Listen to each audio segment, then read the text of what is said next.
tell you something, Shug. I never expected for you to come along. I never said I was coming back alone. You know what you have to do. Welcome to my playground. I'm going to pass down the World Championship to you. I'm having that briefcase because that was part of the deal. And on that contract, I have actually chosen your next victim for you.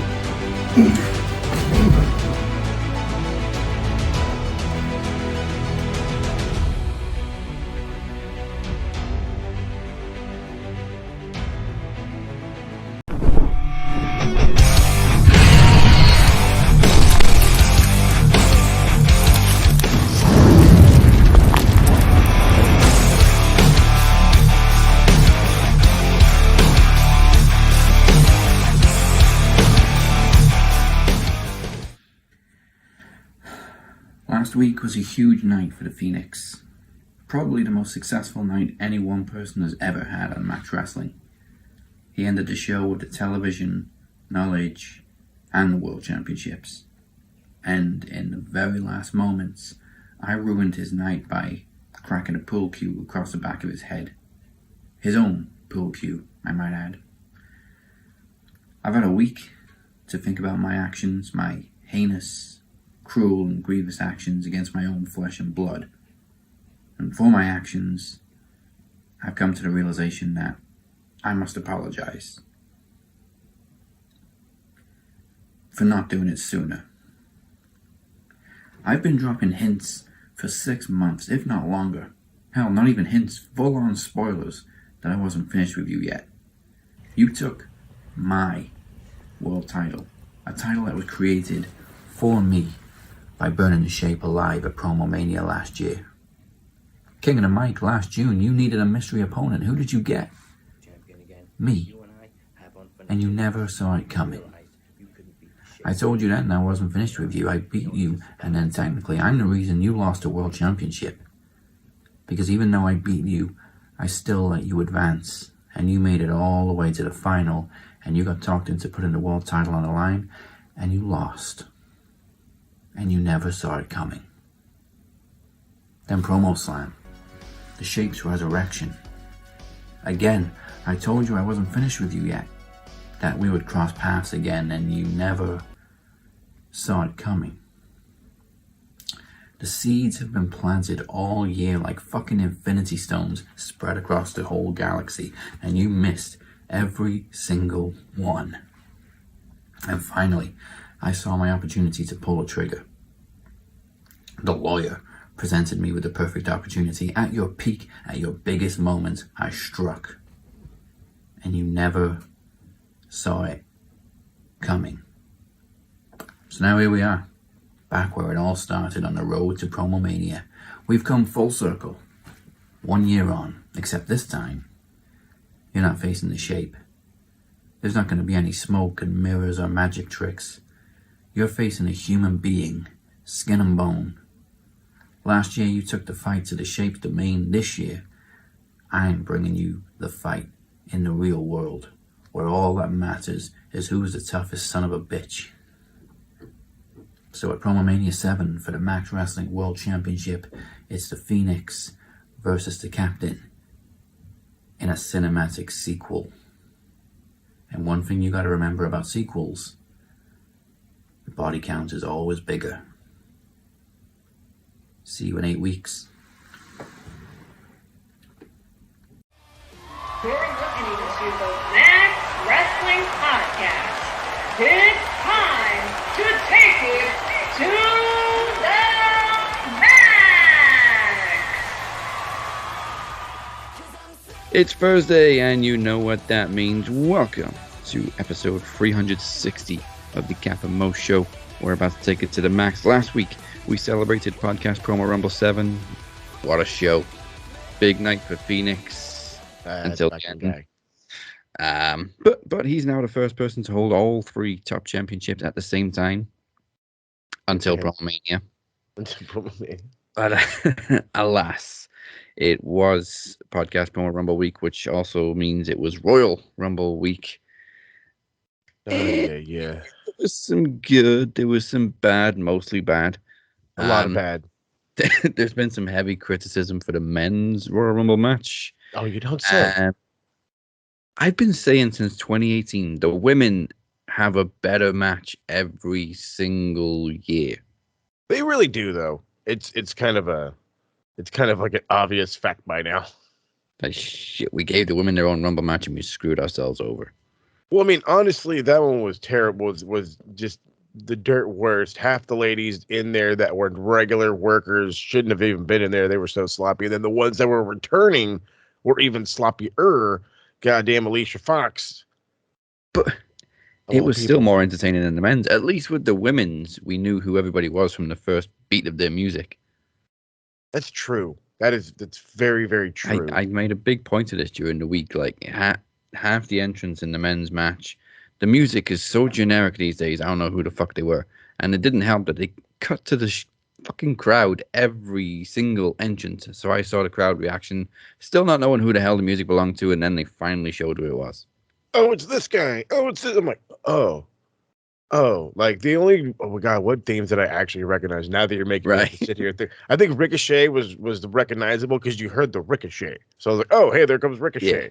Yeah. That's the thing. He's got like a little signature intro. I think but everybody else, it goes straight into this generic ass song. So it's like 3, 2, 1, buzz. Music starts. Who the hell's this? Who's this? I don't know who that song belongs to. And it's somebody that's been there for like years. That's the worst part. It's somebody like Chad Gable who's been there for years and they still don't know who the hell he is by the music. Well, again, generic ass music. There's nothing cool about the music anymore. No. Unless you're like Roman, Seth. At least KO still has the same music. One we did recognize, of course, was Here Comes the Money, and now Here Goes the Money. He fucking did it to himself. Fucking did it to himself. You know what? I honestly can't blame him for if he probably knew he was on his way out. So he's like, fuck it. I don't think he knew he was okay. So, did you hear the official what happened? Well, the excuse I've heard is that he booked the Rumble match around himself and people got pissed off about it. Yes. Okay. So that's the long and short. This is coming from the my source, aka Uncle Dave. So anybody wants to get mad, oh my God, Uncle Dave, even he admits when he's wrong and shit. So fucking relax. So Uncle Dave apparently had informed most people on this last episode of the Observer Radio that apparently for like the last 3 or 4 years, Shane has been helping book the Rumble. And this year he decided, I'm a McMahon, goddammit. I book the motherfucking Rumble. And he walked in and he thought his balls were bigger than fucking Stan's fucking dad walking down the street after, he fucking microwaved him just to get legal weed. He thought he was the cock of the walk. So yes, he decided, I'm going to fucking show up late. I'm going to have a big run. I'm going to throw a bunch of people out. And there's guys looking at him like, you're going to, hold on, wait a minute, but what are we going to do about the show? But I'm going to beat this guy and then this guy. And they're like, are you fucking listening to this guy? Yeah, I'm listening. And it's just, and sure enough, he built up so much fucking heat. His phone, the fucking daddy couldn't save him and said, you got to go, dude. You fucked yourself here. So I would not be surprised if some people fucking got in a couple potatoes while he was fucking in the ring, because I know he always throws them. So everybody got a couple receipts in there. I get that, but I mean, like you said, there's multiple people booking the Rumbles, and the men's Rumbles have been shit for years. I don't understand why it takes so many people to book this thing. It took like 2 if I saw the thing correctly, it was like 2 writers per segment, and like 3 or 4 different people wrote the Rumble and for both the men's and the women's. And I'm like, when I'm reading, I think there was like, I don't even think there was a woman on the writing team for the women. No, but there was Finley, and that's good enough. He loves Okay, women's then wrestling. let fucking Finley do the fucking whole thing. Right. Jesus Christ. Like, come on. Like, I saw Vince apparently change the order multiple times, so like people were going out not knowing who the fuck they were eliminating or who was eliminating them. Apparently the whole plan for the Rumble changed 3 times from Friday to Saturday. And I'm like, what? Was it And like Cody or Punk? One of them, I think, said the way you plan your Rumble spots is who's before and after you. How the fuck do you do that when they keep changing the order? That's what it is. Oh, well, I like this spot before this spot. No, okay, we got to switch it now. I don't like it. And that's why this old man doesn't sleep. Because, he decides to have an argument with himself because somebody put ketchup on his steak or I don't know what. Right. Fucking But for the women, it was, of course, headlined by Ronda Rousey's return and victory. And I don't give a shit what anybody says. I'm a fan. I liked her in UFC. I loved her debut a couple of years ago. I actually enjoyed her run on Raw. I mean, whether you like it or not, it's completely irrelevant. She's a draw. She's a household name. Everybody knows Ronda Rousey. She's a household name and she's a draw, yes. If we're being honest, the women's division went to shit after she left. Like, they had Becky carrying the whole thing. But nobody really gave as much of a shit about the women's division as they did when she was around. You're not lying. I mean, I'll admit to that. I wasn't super fascinated with the women's division without Ronda. Ronda is a draw. Then again, like, Ronda does get a lot of heat in like a negative way, and I don't know if that's like her way of just being a fucking heel or just literally not giving a shit. I don't know. I can't tell.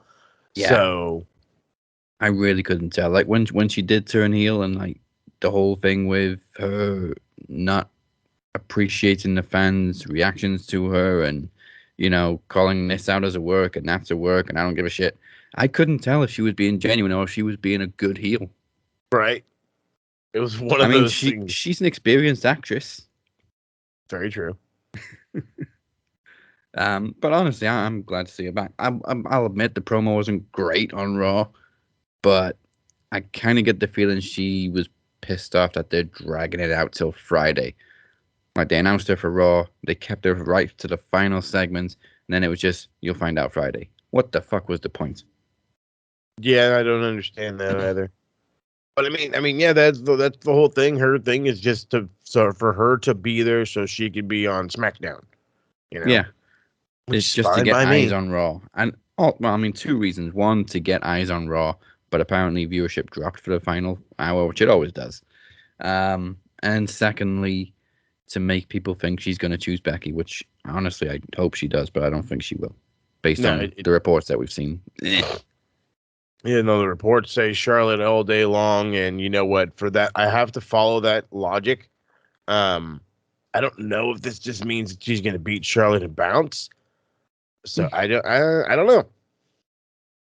I don't know what her run entails. I'm not going to say I'm not excited for her to be back. I don't want to say I was more. I think you were the one that kept saying like there was 2 rumors going in. I'm only believing one of the 2. And I'm like, if I believe in fucking both. I believe in both. And I was an idiot for believing in both. So that's how it goes with there. But like, I was right about one of them being true. It was just the other one I got wrong. That's fine. That's okay. And the thing, like, I'm not like tripping about Ronda. I'm hoping that it's, God, I don't know. That it's like, I don't know, want to say like a lengthy run or just a good run is what I need from her. Like, I need some no nonsense. Let's get these feuds out there. I don't want to hear no fucking bullshit yammering about to the fans. Like, don't go getting yourself more X-Pac heat. That's what I'm fucking driving at. Right. Like, go be over, go sell merch, go, you know what I mean? Just fucking be Ronda Rousey. But don't be that Ronda Rousey shitting on the wrestling fans when you're the one that just fucking came back to wrestling. Okay. I'm expecting a good lengthy run this time. She had a year, then she went off to have a baby. She had the baby. She's come back, so she's achieved what she wanted to. Yep. Hopefully we get a good run that lasts more than a year now. Because originally she signed a multi-year deal, and after 1 year she was gone. Yeah, that's true. I mean, who knows? I mean, I'm like, again, I think lengthy would also be important. Is that the words I want to say? Sure, let's go with important. Yeah. Because her being around for a while, it really does mean something, whether you want to believe that or not. You know, she is that big of a draw. And when you do have a giant name backing your women's division does get way more important. And you literally hit the nail on the head by saying it was, I don't want to say irrelevant, but a lot more boring and bland without her. Yeah, like they were trying. They lost a big star, and they had nobody to replace her with. They only had Becky carrying the torch. Charlotte was doing Charlotte things. And then Becky was gone for a while too. Right. They had multiple chances with Liv. They fucked her over again. Asuka's AWOL. Broken hand. Right.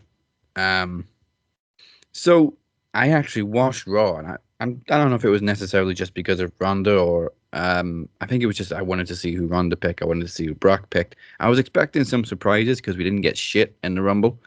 Mm-hmm. Veer didn't even show up. He was on main event. Goddamn Veer. Veer was coming to Raw. We had this for months and months and months, and then he finally debuts on fucking main events. Mm-hmm. That's what happens when Vince changes his mind. Yeah. So as far as the men goes, the drizzling shits. First of all, I don't have a single problem with Brock facing Roman or even Brock winning the championship. He's been very entertaining lately. He's been a hell of a lot more active than he was 5-10 years ago. And the story's there. My issue is there was absolutely no reason for him to win the Rumble. They already set up Brock versus Roman earlier in the night. Not to mention their match at day one got cancelled. Roman cost Brock the title against Lashley. There you go. There's your reason to have the match. He doesn't need to win the Rumble. Thank you. You literally spelled it out. But no. And I get it. And there's a pop factor too. And I understand all of these things. Trust me, I do. Being a fucking fan of 25 plus years gets you this way.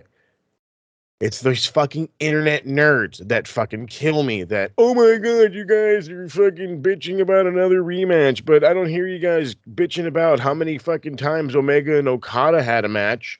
And I'm like, well, first off, all of those had a reason. Okay. And now, granted, I'm not one to say I'm with you. I'm looking forward to another Brock and Roman. It can't be that bad. Okay, you're actually flipping their personas. You're fucking putting Brock in there as the face. Roman's going to be the heel. Who knows how it's going to be? It could be way more entertaining. Maybe Brock's willing to do a little bit more for the kid. That's the upside of Brock. You don't know what Brock you're going to get that day. Plus, Heyman's in the other corner. Which is another interesting twist. But again, I'm 100,000,000% with you. They already had a fucking story going into it. You can use the goddamn battle of fucking Paul Heyman. Let's have a fucking ladder match for the custody of Paul Heyman. You know what I'm saying? You had a fucking reason to have this match already. Then you have the interference. Boom, there's your other reason. You can even make him the fucking third, like the entrant in the Rumble, but put him at like 6 or 7. Holy fuck, it's Brock Lesnar. He's really going to fucking go 21 and like knocking the... No, and then he gets fucking powered out. Oh my God, Brock Lesnar's out of the Rumble. Then you got a fucking shock factor. Holy crap, who's going to win now? But do you think about that? Do you think about building somebody? No, you don't. No, you don't. Well, apparently they did think about it. It could have been AJ. It could have been KO. Apparently it should have been Matt Riddle. From what you know what? Sign me the motherfucker up for that one. I would not mind Matt Riddle versus Randy Orton at WrestleMania for the WWE Championship. Okay, if that means I have to endure another Randy Orton title win, so be it. Okay, what does that put him at, like 14 or 15, which would be fucking it's bananas. Jesus, it's bananas, by the way. But you have that, but you have the crowning moment of Riddle, like a guy that 1 minute, like he was again, like how I said. From the beginning when Vince was already shitting on him, right when he fucking came to the thing, I was like, you have your Kerry Von Erich. You finally got Kerry Von Erich fully healthy. He just likes to get stoned.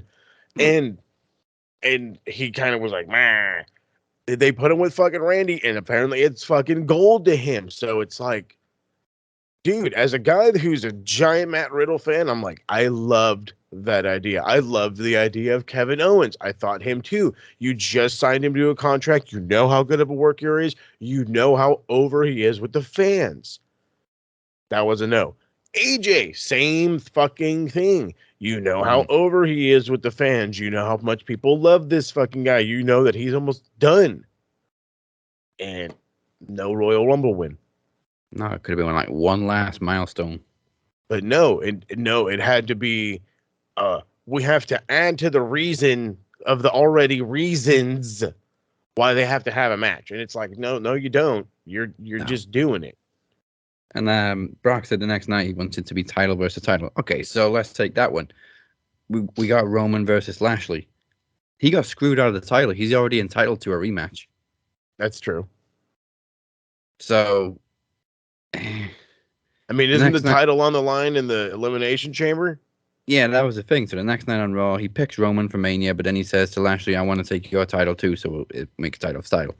Lashley says no. Adam Pearce puts Brock in the chamber match, so he's now got 2 title matches. What a fucking lucky bastard.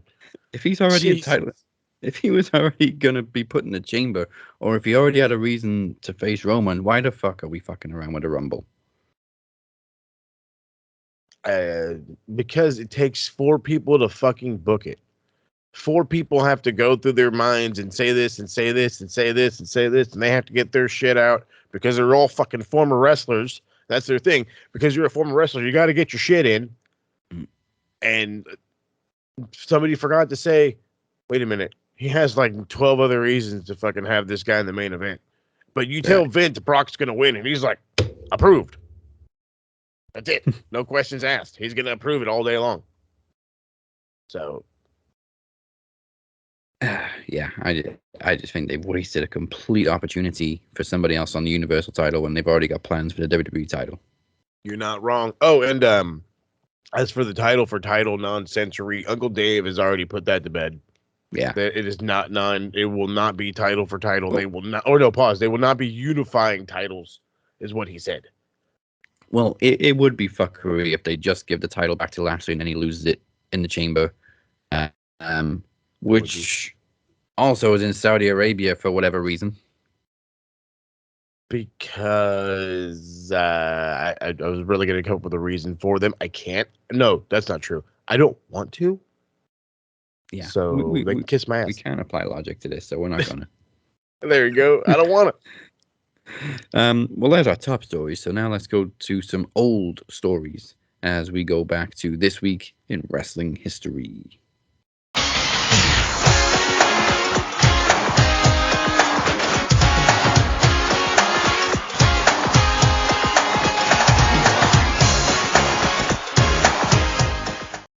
There's not an awful lot this week, but January 28th, 2007, The Undertaker made history by becoming the first number 30 entrant to win the Royal Rumble, and it was also his first Royal Rumble win. Crazy that it took both of those things so long to happen. This was, I want to say, like the 20th Royal Rumble, and it was the first time, that The Undertaker won, and the first time number 30 won. Really? Hold on, the 20th? What year was that again? It was something like that, 2007. So the Rumble started in, 87, 88? Whoa, what, really? It took that many fucking years for somebody to get 30 to win the thing? Yeah, and for Undertaker to win it. And he'd been there 17 years at this point. Oh, shit, yeah, holy crap. He won the title at WrestleMania 13, but he didn't win the Rumble that year because Stone Cold won. Yeah. But he got rejected for the Mania because he was already technically eliminated. So, yeah. Sure. Two crazy factoids. It's bananas. January 28th, 2017. Oh, this just makes me sad. Bobby Roode defeated Shinsuke Nakamura for the NXT Championship at TakeOver San Antonio. Look where he is now. The good old days. When Bobby Roode was Bobby Roode, and he held the title for over 200 days. A big title too, not just like a random tag team reign or US title that they didn't do anything with. Like always. Also, Asuka defended the NXT Women's Championship against Nikki Cross, Peyton Royce, and Billie Kay, which is a great fatal four-way. And also my first experience of the Iconics. And I was very entertained. Oh, I'm sure you were about that. How about a little bit of Max Wrestling history? We've never put this on before, but January 28th, 2017, Mike Larkin defeated the Phoenix. He were not allowed to name Evan McCabe and champion Kenny Killer for his first Knowledge Championship at Podcast Promo Rumble 2. He will not name. Fucking love it. Yeah, trademark, copyright. We're not allowed to say it.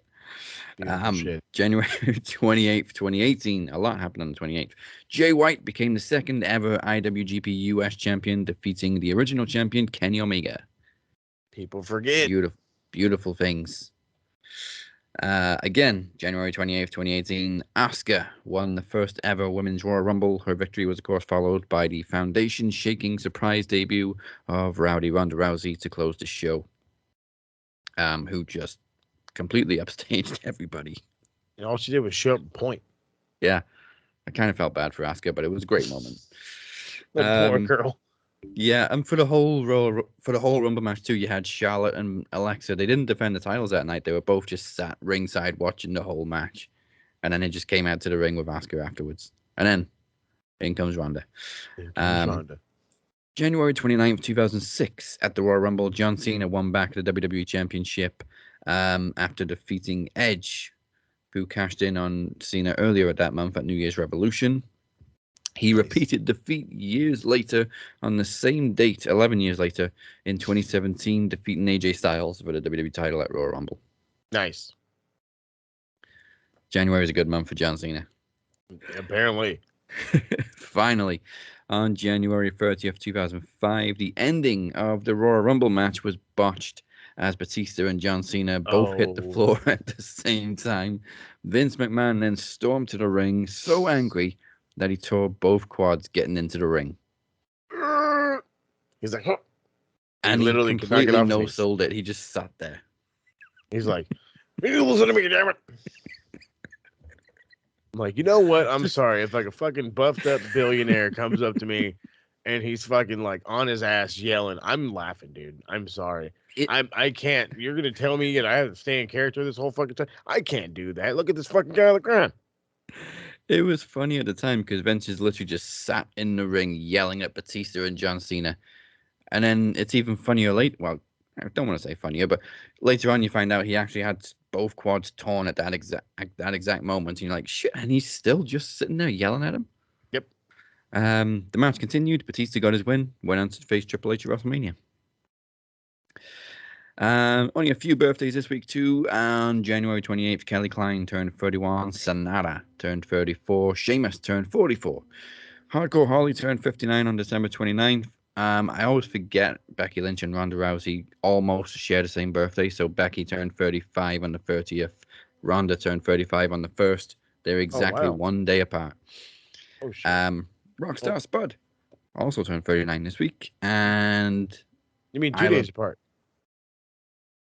Yeah, I forget there's a 31st in January. Isla Dawn turned 28 on the 2nd, and Brian Cage turned 38 yesterday, too. No big birthdays this week. I got it. Well, there's Fit Finley on the 31st. Today, sorry. Oh, Finley. Fit Finley on the 31st. No wonder he always books the Rumble. That's right. And then also Brian Adams, for those from goddamn Brian Adams, early shit. Chronic. That's right, baby. And then the 31st is also the I want to say the 22nd anniversary of the 23rd anniversary of the death of Giant Baba, who is absolutely vital to the importance of professional wrestling. Okay. Yes, he was Japanese, but like without Giant Baba, God only knows where pro wrestling would have been. Okay, let's be funky here. Right. All right. Good shit. Now for some funny things people say on the internet. This is shit Mark say. Can you believe stupid shit these marks say? Okay. There's only one this week because it's pretty much going to lead into another big story that we're probably going to need to talk about. So once again, names have been changed to protect their stupidity. Love it. We have this week, Prickless Fuckface. A guy so creative, he's got 6 random numbers in his actual Twitter handle, so you can tell he just couldn't give a shit. Wow. In response to Tony Khan pulling Brian Kendrick from Dynamite last night, Mr. Fuckface says, I clogged my friend's toilet 8 years ago, so I should be fired from my current job that has nothing to do with it. And I've seen a lot of these. Basically, like, it's in the past, it doesn't matter. Then run your own fucking company. Right. There's a difference between saying stupid stuff 10 years ago and making controversial comments that were as stupid then as they are now. Yeah. And it wasn't like when your cringy posts from Facebook pop up on your memories from 10 years ago where you posted abuse at a football player for not scoring or something. It happens to me all the time. Right when you're like, God damn it, like hell, me too. Yeah. Like, oh, dude, fucking sad day to be a Charger fan or some bullshit, and you're like, delete this crap. But no, like, right. there is a complete understanding from you, like, you know, having a post that reminded, like, you sobbing about your ex or something stupid. Okay, there's that is different. Okay, if you want to be punished for, like, you know, being retarded on the internet, fine, whatever. That's his own gimmick. This guy was. I hate that this has become like the thing that we used to do back in the day, and now it's come to bite everybody in the ass. And this is why you can't be going around saying shit about fucking people on the internet. That's the fucking problem. You can't go bashing anybody enough. Like, I don't understand what it is. Like, what? So, and then, of course, the fucking Holocaust. Right, yeah. Holocaust. So there was comments on there was Holocaust denial, there was comments on Sandy Hook, anti-Semitic comments, 9/11 conspiracies. I just remember the fucking that one in Sandy Hook, but wow. Yeah, they're batshit crazy. Everyone's entitled to their opinion. That's why we do podcasts. But there's opinions, and then there's publicly spreading controversial views that upset wide demographics. Factual. You know? Factual. Honestly, in this case, Kendrick got nobody to blame for it but himself. The unfortunate truth. Like, I don't agree with, like, fans dragging up old tweets, but no, this is a little bit different. Yeah. This isn't like, you know, oh, I would never work with the Young Bucks just on AEW. Oh, cringy. No. This is a guy going on a rant about how he felt about certain things, and if his views changed, when those fucking, and I believe even Twitter does this too, when those memories pop up and it reminds you of what you've been posting, you can fucking hit the delete button.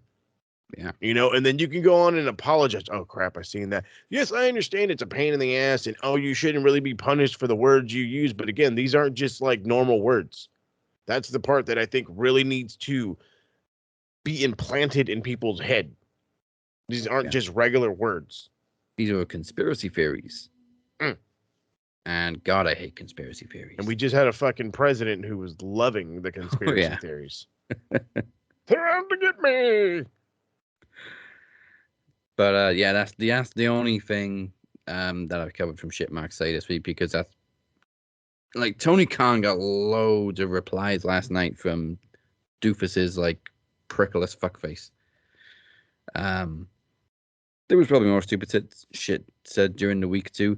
There's a great Twitter page you can follow that posts these cringy tweets. They actually just retweeted Brian Kendrick's apology. Nice. That's nice. Okay. Now, ladies and gentlemen, the road to Promo Mania has begun. It's our biggest event of the year. Last year, I believe Promo Mania 6 was our greatest ever special event. We've set the bar pretty high, but we're going to do our best to jump over it. So this year, Promo Mania 7 arrives on March 31st. Let's hope a new arrival doesn't keep me off the show. Whether I'm there in person or not, you're still going to see the captain. not the Shape, not the Jester. It's the Captain, one-on-one with the Phoenix for the Max Wrestling World Championship. And as we heard earlier tonight in a little promo, it's a cinematic sequel.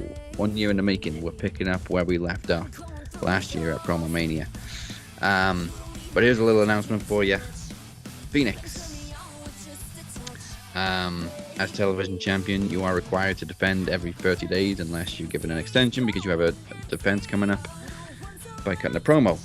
Well, there's no extension this month because there's no event. So you're due to cut a promo by March 3rd, and just to show I'm a nice guy, I'm not even going to make you put the title on the line at Promo Mania, because at Promo Mania there will be a mini Ring of Games, and the winner will be next in line for a TV title shot. Beautiful stuff. And as for the Knowledge Championship, you're due to defend that by March 3rd too. This is what happens when you want to be Phoenix every belt. Right, Phoenix all belts, and you got to defend all belts. So there is more to come from Promo Mania 2. Go to maxwrestling.net/PromoMania7. Don't know what the hell happened there. I was going to say, we went way back in the rewind. For more information, I'm getting a little bit of interference, so I think just to try and fix what's going on, we're going to go to a break.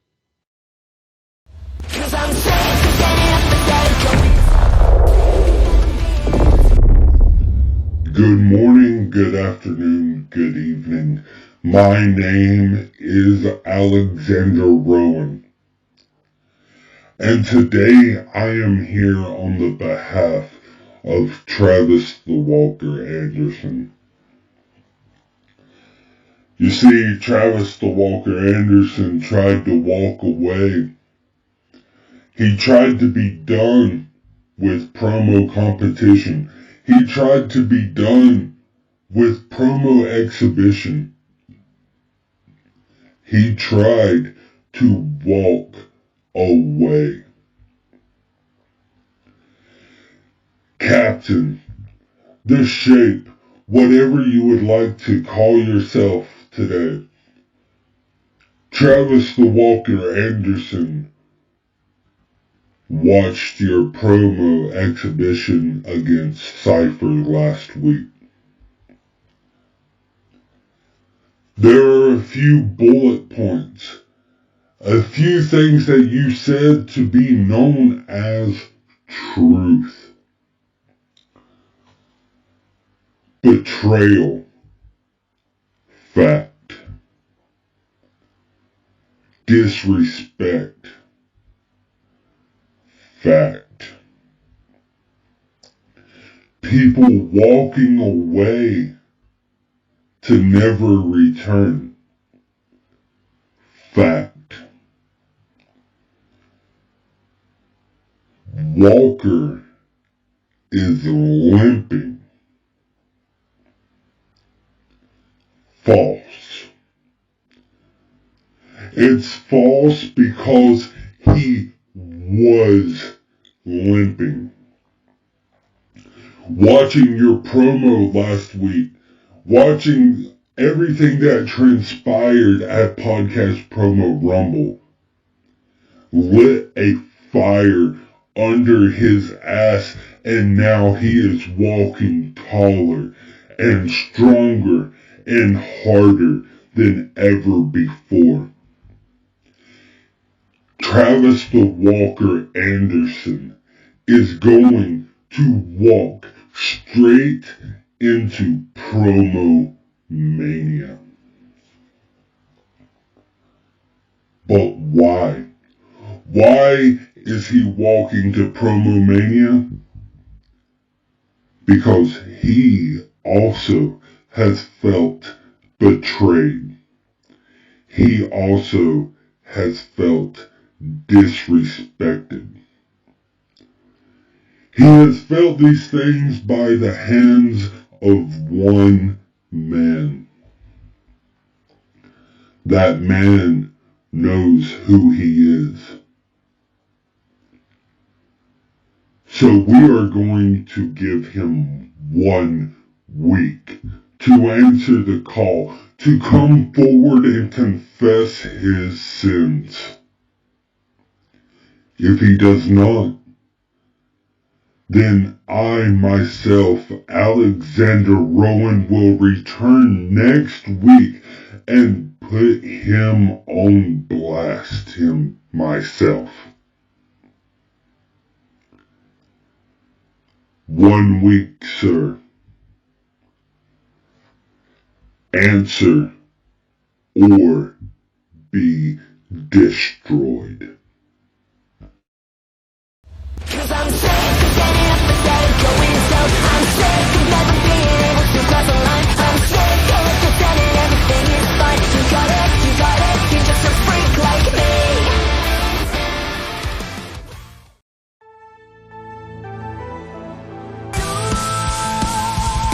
I'm blinded by the lights. No, I can't sleep until I feel your touch. I say, I'm drowning in the night. Cause I'm sick of standing up and saying going slow. I'm sick of never being able to cross the line. I'm sick of pretending everything is fine. You got it, you're just a freak like me. Oh, okay. Normal order seems to have resumed. Thank you for that interruption, Mr. Rowan. Okay, so this is for real. I was about to say, I was like, my internet started acting real fucking weird. What? My internet died before the freaking show. Now I know why. Your internet died too. Weird. I mean, and we had made that weird joke. Oh, this guy is fucking around, and then. Oh, he actually did. Hackers. And then he's fucking around. Just because you went in on Promo Mania. So look at here, bro. This is it's a $1,500 PC. I need you not to fucking blow it up. You know what I'm saying? Yeah. Mo's got a brand new mic. That's right. You know, come on now. Fucking ruined me over here. I've got like a brand new hard drive. Everything. There we go. We're fucking with our equipment. So whoever Alexander was talking to, apparently you know who you are. Please respond next week because we can't afford to keep getting interrupted like this. I'm not gonna lie. The second he said, like, you know who you are, I started looking at myself. Like, did I do something? What did I do? Am I being sinful? Well, he already called me out for saying he was limp. The walker was limping. But my apologies, Mr. Rowan. This is why you don't go shit talking. Yeah. Maybe I'll be cancelled next. Uh-oh. Well, I guess we'll find out next week what's going on with Alexander Rowan, who Travis the Walker Anderson has beef with. In the meantime, welcome back to the Cap and Mo Show. If you haven't already, make sure you subscribe to or follow. We are literally everywhere to YouTube, Facebook, Twitter, SoundCloud, Apple Podcasts, Spotify, Castbox, Podbay, you name it, we're on there. Absolutely. All right then. Dynamite last night from Chi-Town. Great. Fucking first off, I have to say this because this isn't going to get enough credit. They're not going to get enough credit. Thank you, Chicago, for fucking just giving me the energy I've been dying for in a fucking pro wrestling show. I've been fucking dying for that kind of energy. And I got it. And it was like, they even fucking shit on Brandy. I fucking loved it. They shit all over her. And she's like, I'm just going to run through you. Nope. It didn't matter what you were going to say. You're already fucked. That whole segment was fucked.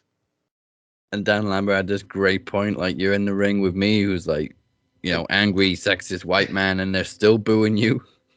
Which is the best. I mean, I'm not going to say, like, she needed to turn the hood on, but I mean, like, that probably would have saved her. Yeah. Also, apparently we're supposed to believe she isn't going to get stretched like the Rubber Band Man by Paige Van Sant. First off, why is Paige Van Sant running down to the ring and doing like she's fucking Trish Stratus every fucking time? And I'm like, bro, like, knock it the fuck off. You're not Trish. You're not going to be Trish. Fucking chill the fuck out. We don't have a WrestleMania sign here. What are you pointing at? Exactly. She's like... fuck up. That's hilarious stuff. But you know, it's like she's smiling the entire time. It's like, you're obviously going to destroy this fucking poor broad, which is, it's Yeah. fine. I don't really care, but that was the worst fucking pull apart I've ever seen in my entire life. Like, and I've seen like fucking 4th grade fights I had to be a pull apart about, all right? Oh, Brandy running at Paige. Fucking arms flailing all over the place. It was a wacky waving inflatable arm flailing too, man. Literally. She ran at her like the rubber band man. Never mind getting stretched like one. Facts. And why did it take 3 people to hold her back? You're goddamn lying to take 3 people to hold Brandy Rhodes back. Right. Brandy did have a great line though, which I literally went to, which was Ethan Page. We only hired you to get to Josh Alexander. That shit. Oh, Oh, I popped. I stood out of my chair for that one. yeah, that was a great line. You're second. I was like, you're second best. You're second best. That shit was great. Even fucking Scorpio Sky's like, whoa, hey, whoa, hey. Yeah, she went straight for the jugular. It's fucking great. I think even Chicago popped for that line. Yeah, I'd fucking hope so. We opened, however, with Mox versus Wheeler instead of Brian Kendrick. Naturally, Mox killed him, which is cool. Yeah, it's what he's gonna do. I think his record popped up as like 45-2-1. Jesus, 45 wins because obviously he had a great run as world champion. Mm-hmm. And he just started killing people before he went off on his break. But after the match was when it got really interesting because he heard a little proposal from B-Dry. That's right. And it was basically, he doesn't want to fight Mox. He wants to fight with Mox. He wants them to take the young guys under their wing. Which... Can you imagine a motherfucking stable run by these fucking lunatics? At first thought, it's kind of weird how you've got Mox and B-Dry co-running a stable because they're both such big names and big personalities and both great single stars, but then on paper you're going to be led by Mox and B-Dry. Mm-hmm. That's fucking awesome. Seriously, it's just wow. Like imagine how much better Wheeler could be, how much better fucking Lee Moriarty. Lee Moriarty. Oh, and Lee Moriarty's good right now. I like him a lot. You know, who was the other guy that they had mentioned? Danny Garcia. Danny Garcia, and that guy's already over his shit. And it's like, dude, please, like, fuck, let's go. And they want to go for the fucking handshake. You know what? Think about it. And I'm like, oh, I fucking love B-Dry, who, by the way, TSK has already renamed Brian Bryanson. Why, I don't know. It just literally, it stumbled out of Teddy's mouth, caught a pop, and it's a secret. Brian Bryanson. Brian Bryanson. That's right. Love it. I also love how this is kind of like a big middle finger to everybody that complained last week. Oh, they're just copying WWE. They're just going to have Dean Ambrose versus Daniel Bryan. Yeah, about that. Again, like I gave examples last week of fucking numerous matches that the fucking WWE had to copy from other promotions. Yeah. And some of that fucking stems back to the 90s, baby. But then it's not what you expected because apparently now they're going to team up. Which is fine by me. And honestly, it does not look like Mox is going to say no. I mean, he might, but hell, if I could tell that face is like, it doesn't sound like too bad of an idea. That's what it looked like to me. I want to be there for the team meeting, so like Brian Bryanson. That's a tongue twister. Brian Bryanson. There you go. Gonna be like, okay, first of all, stop wasting plastic bottles. True. Every single entrance, you launch one into the crowd. Like, stop it. Here's 5 cents for you, bud. There you go. Somebody else is recycling. Yeah, didn't B-Dry come from the crowd? He was probably in the crowd looking for it. He literally just popped in the ring, so yeah, he had to have like come through the crowd, like all chill and shit with his fucking joggers on. Don't mind me, I'm just on recycling patrol. That's right. Plastic patrol. That's right. You put that in the plastic bin. We also saw the return of Pac. who did the whole playing possum, not really blind thing. Bro. Originally, I thought it was going to be pretty cool. He's doing the whole Jedi mind thing where he's That's what I was blindfolded, saying. but he's still like landing his shots. That's what I was like, bro. Give me like 3 more minutes of this, bro. Like, make them take your blindfold off. I thought, like, leave it a couple of weeks. I can live with this. I can believe in it that he can actually kind of secretly see through the blindfold. Yeah, get a spot in and then get bumped in the corner and force a tag or something. Yeah, but either way, we knew he wasn't really blind.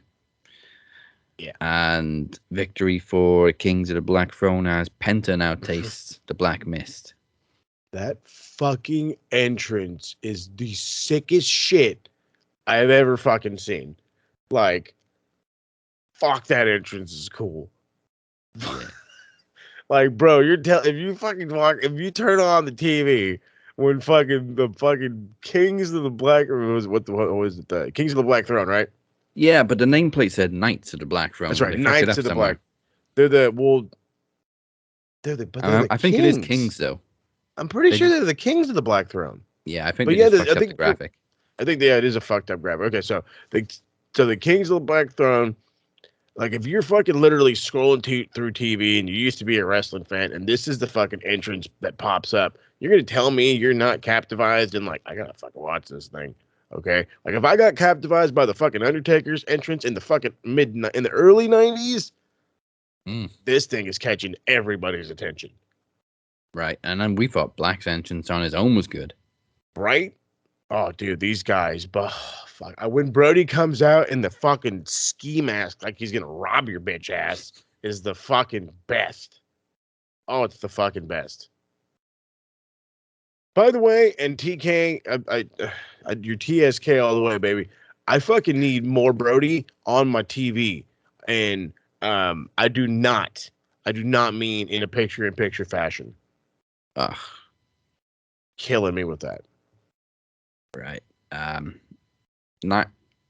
You know what? I don't know if it was fake or not, but somebody posted news about Ruby being pissed off with her position, putting everybody over, and then this week she jobs to Nyla. Honestly, I didn't believe it. And I'm sure she'll get a win back from Nyla. Mm-hmm. But it's a little bit of a slow burn with Ruby, which is good. You know, they gave her a title shot right away, but she put Britt over, which is good because people would just complain if she just came into AEW and won the women's title. That's the thing. Fans are fickle. This is the problem with being I don't want to say as a professional wrestling fan, but fucking if she's bickering about her position, hey, that's going to happen. People are going to do that. But that's the reality. What do you want? Do you want a quote-unquote big-name star? And yes, she is a big-name star. I only say the quote-unquote because that way I can put her in a bracket. She's a big-name star, and you just, boom, like you said, you go out there, you win the belt. Well, geez, you didn't give anybody a chance. And, oh, well, this person could have this, and this, and then now the fucking fans are pissed off because you fucking rushed her right into a goddamn title, right? But you push her to the top, but she's more of a worker pushing people up, which isn't necessarily a bad thing. She's not losing in a bad way. She's just going out there looking good and just happens to take an L. In what way is that bad? This is professional wrestling. People build each other.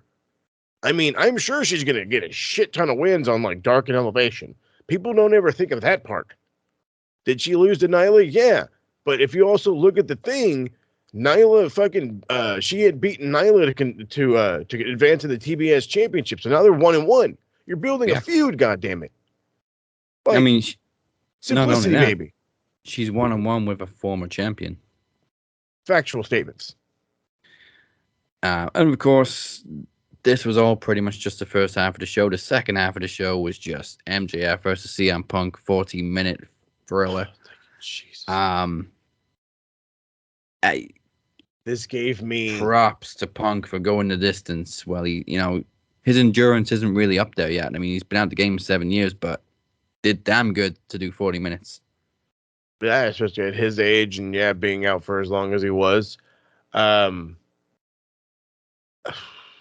NWA vibes.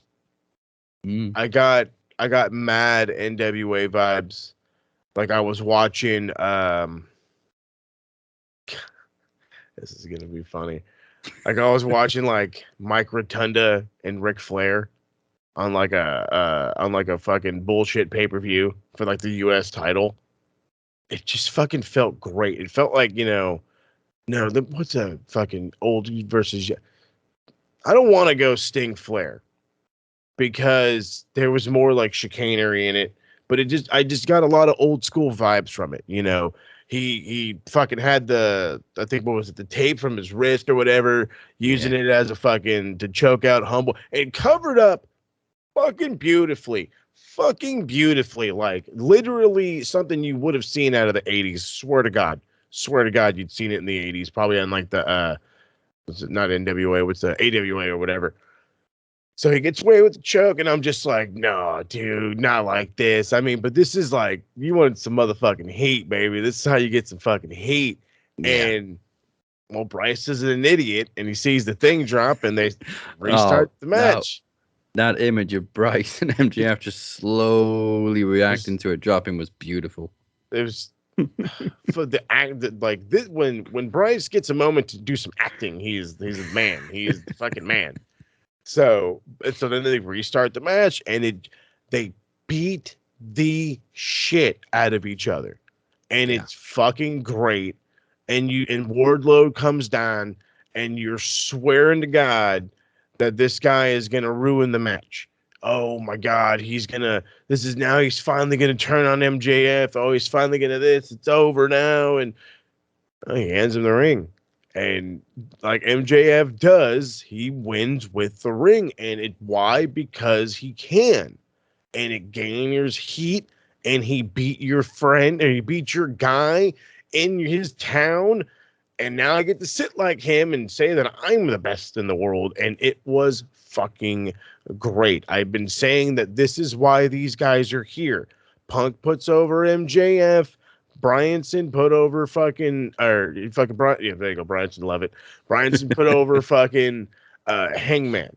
And now him and Mox are doing something. This does not have to fucking be WWE. They're doing it a different way. It's fucking entertaining as shit. Entertaining as shit. MJF is literally being skyrocketed to a fucking world title shot. And it's awesome. Yeah, I loved the fake finish, because even that you thought shit, that's gonna get him some heat. But I mean, we called it for the past couple of weeks. MJF's gonna beat Punk in Chicago and get huge heat, and he did. And twice, he did. Technically twice. He did. He beat him twice. By both times did he cheat? Yeah. Well, guess what, baby? That's how heels win. Yeah. And this is now, like I said, this sets him up to be the guy to go at Hangman. Hangman's gonna go in there and he's gonna get fucking tore the fuck up by fucking Lance Archer. And you know what? That's cool. That's his kind of gimmick. But I think we're 7 weeks away from Double or Nothing? Ish. Yeah. Something like that. I can tell you that we are 115 days away, because Trivia Takeover is a couple of days before it. Beautiful. 115 days. So love the countdown. So where's that close? You got to start building a feud between your next main event challenger and your world champion. And if you tell me your next main event challenger is not Maxwell Jacob Friedman, you guys are fucking doing something wrong. Wait a minute. Don't we have Revolution next month? Do we have Revolution next month? Yeah, I'm pretty sure it's in March. Oh shit, yeah. But wait a minute. Double or Nothing's the big show, though. True. But I mean, Revolution's usually the first pay-per-view of the year for AEW. AEW Revolution. I believe you're right on Come this on. one. Come on. World-class podcast, yeah. Okay. Revolution 2022 is March 6th. March the 6th. So it's the week Phoenix's title defenses are due. Nice. Beautiful stuff. So we have a defense in a month. Well, I mean, if this guy's he's defending the world title next week Yeah. against Lance Archer. And so he's going to have to defend it again in 3 weeks.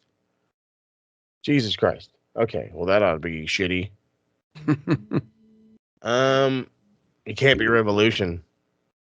I'm sorry. That would be way too early. If MJF and I'm saying this being the guy that but currently trying to book an MJF world title win, it has to be at Double or Nothing. Yeah, I honestly would imagine a rematch with Punk at Revolution. Yeah. Based on the shady finish, which also I love. Okay. What I loved most about that shady finish was Iron Wardlow Man. coming down and, staring down Punk. We didn't see Wardlow give MJF the ring until the replay. Like, nobody saw it. And if like Tony Schiavone is fucking screaming, "This son of a bitch, this little bastard," the whole everything. I fucking love how Tony Schiavone hates MJF with a passion. It's fucking great. Continuity, baby. JR was like, that's how he got the ring. Fucking JR, man. The reaction from when your reaction from commentary is so good that like we have to talk about it. That's how you know the ending was actually the match itself was good. Yeah. What else? Oh, right at the end, obviously they're both exhausted, so MJF's just kind of pancaked over Punk for the pin. But obviously we couldn't see their faces on camera, so I imagine it was a lot of like appreciative words from MJF to Punk. I'm sure of it. In that moment, again, he did do a huge thing for him. He put him over in his hometown, and it's his first ever loss in AEW. His first loss in 8 years. Yeah, Punk sees something in this kid, that's for sure. It's hard not to. So, my only real complaint from Dynamite, apart from trying to make us believe that Brandy has a chance against Paige VanZant, right, was I kind of feel like they didn't really capitalize on the momentum of Danhausen. Like, he was in Wheeler's corner, he was doing some stuff outside the ring, but other than that, he didn't really do anything. He cursed John Moxley. But long enough just for Wheeler Yuta to hit him, so the cursing is it went from you have to lose now to hey, watch out for this move. Which is I don't know. I already had that bad feeling that like Danhausen was gonna come in and like Danhausen's gonna be hilarious on BTE and he's just gonna be there on Dynamite and Rampage and shit, which sucks. And by the way, for those all you fucking dirt head nerds out there that I'm so sick and tired of seeing multiple fucking cult leaders as on this fucking AEW television, you do know that Danhausen's not a fucking cult leader, right? He's just a Fruit Loop. He's just a fucking moron. Like he is literally, he's just very evil. That's just all he is. That's literally Danhausen. Okay, that was great. Thank you. I've been practicing that. I swear to God, I have. But that's seriously it. That's all Danhausen is. He's not a cult leader. He's not trying to bring people in. Oh, look at the way of no, he's just a fucking whack job. And he paints his face and he's hilarious. There are goofy wrestlers. This is a thing. Look at Colt Cabana. Okay? I just talked about Giant Bob at the beginning of this show. Giant Bob was fucking one of the most important people, not only in professional wrestling, but in goddamn comedy wrestling. Okay, the guy was like a 7'2" fucking giant out there lumbering and bumbling. Just have some fucking sense of humor. Jesus Christ. He just wants to be famous and makes lots of cash. That's it. That's it. Because he's very evil.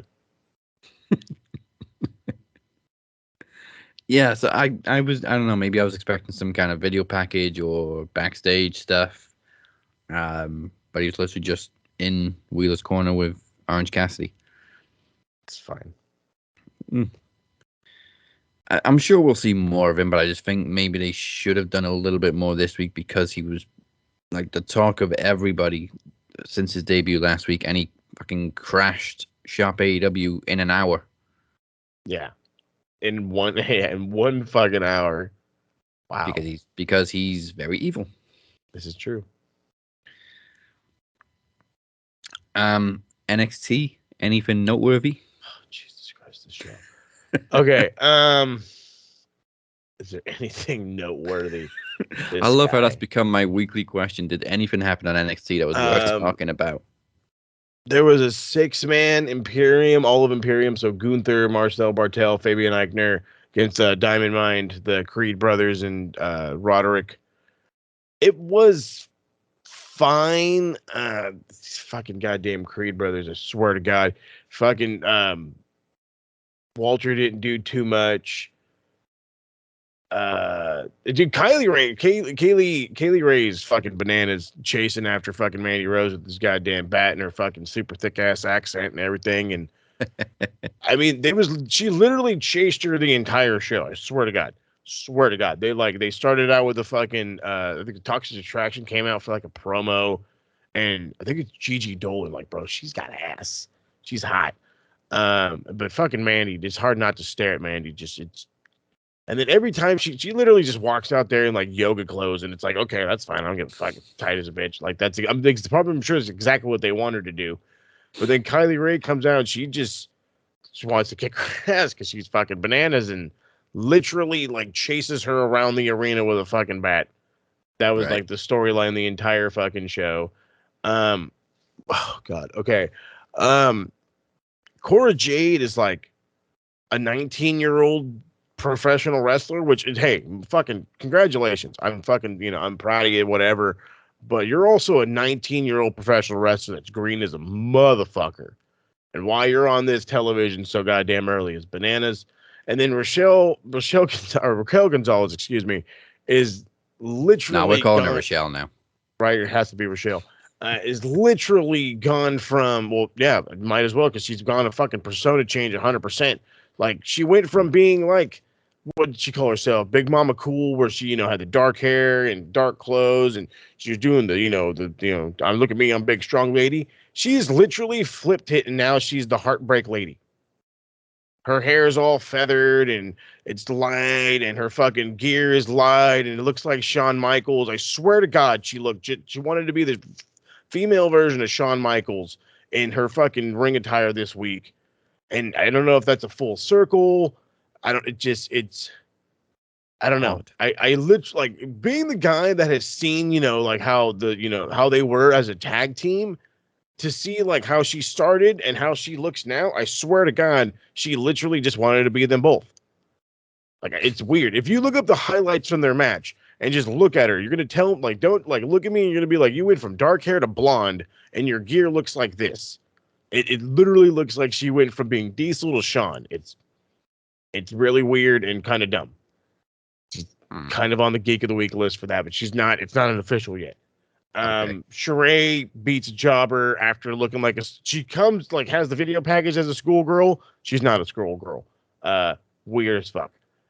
Cameron Grimes confronts Carmelo Hayes, Trick Williams. They just fucking bullshit. It's whatever. So go ahead to hit the music, because this Geek of the Week is going to be prime time. All right, it is time for Geek of the Week. Pencil neck geek, grit-eating freak, scum-sucking peahead with a lousy physique. He's a one-man, no-cut, losing streak. Nothing but a pencil neck geek.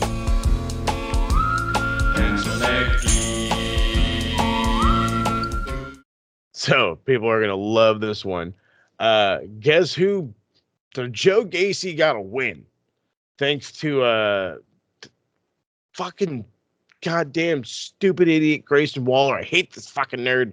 No, it's not him who's the Geek of the Week. It's the fucking guy that lost. Dumb shit LA Knight. This guy comes out over like a motherfucker for some dumb reason. Somebody in the crowd is literally handing people fives. Like, go buy yourself a beer when LA Knight comes out and needs you to cheer or something. Like, and that's the only reason why this guy got fucking cheered. He is surprisingly getting fucking cheered like nobody's business, just to get fucked over by a fucking nerd like Grayson Waller and lose to Joe Gacy. So because of that, you're a fucking Geek of the Week there, LA Knight. Go work on yourself. Yeah, well, I'm pretty sure you, like, unofficially named him Geek of the Week several times before we even started doing Geek of the Week. Oh, I'm sure of it. I'm sure LA Knight has been a hot garbage character on NXT. His in-ring work is average at best. His promo work, again, I literally cannot stop hearing The Rock and Stone Cold mushed together coming out of his fucking mouth. It's annoying.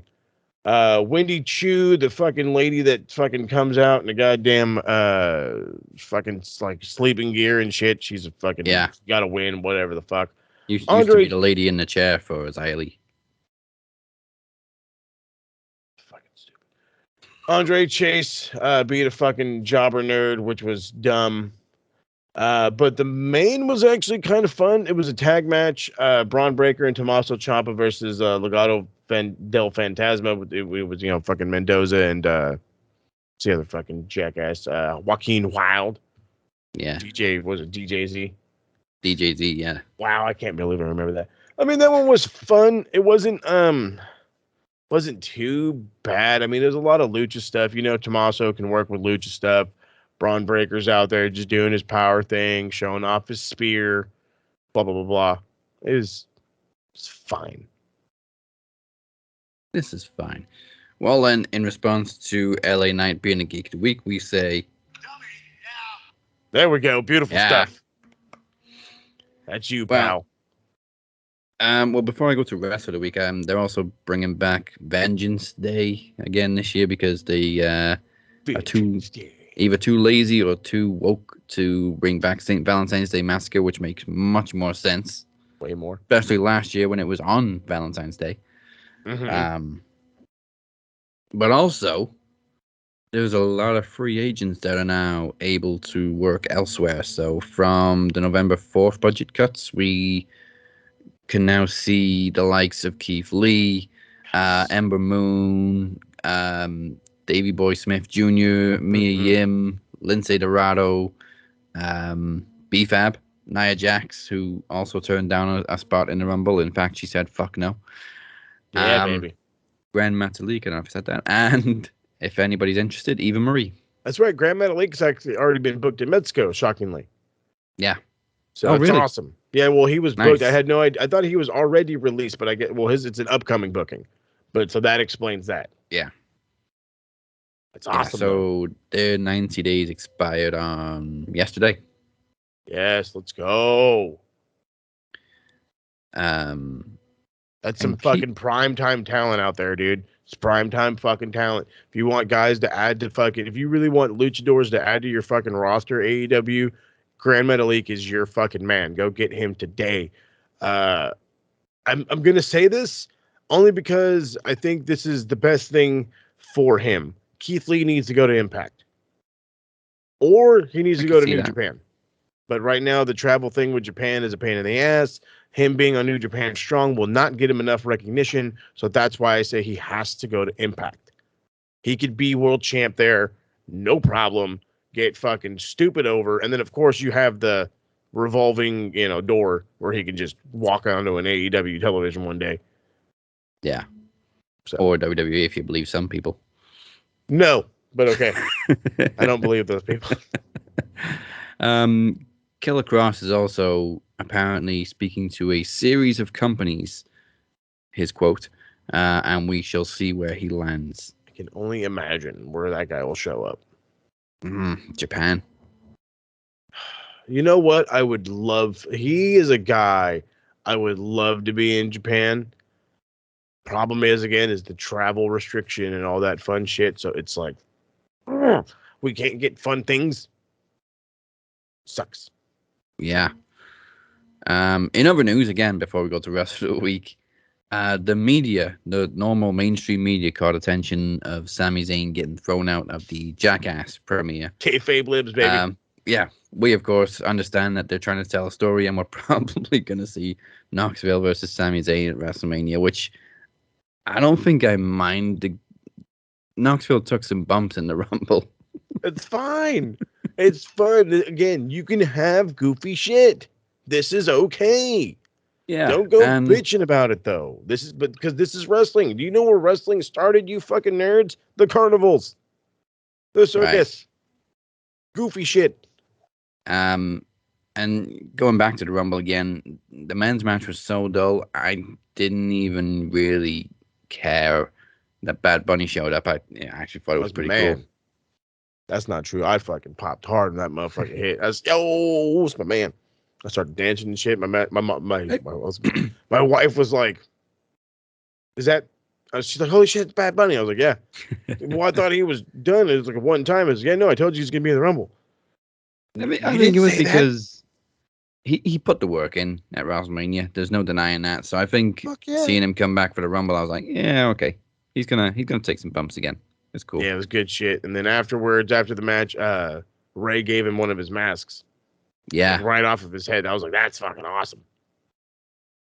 Like fucking Frankenstein's monster with a towel over his head, like we've never seen his face before. I'm like, bro, I was like, I've seen your face so many goddamn times. Your face is literally on posters from the 90s. It really is. And if we really wanted to see your face regularly, all we have to do is follow your daughter's Instagram. Oh, yeah. Which I'm sure many wrestling fans do after her stint on Raw. Oh, yeah. All right, then.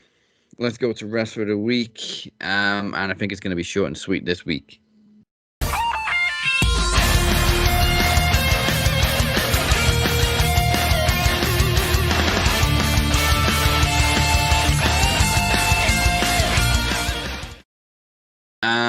Very, very easy choice this week, especially after last night. First of all, he was put over by a veteran.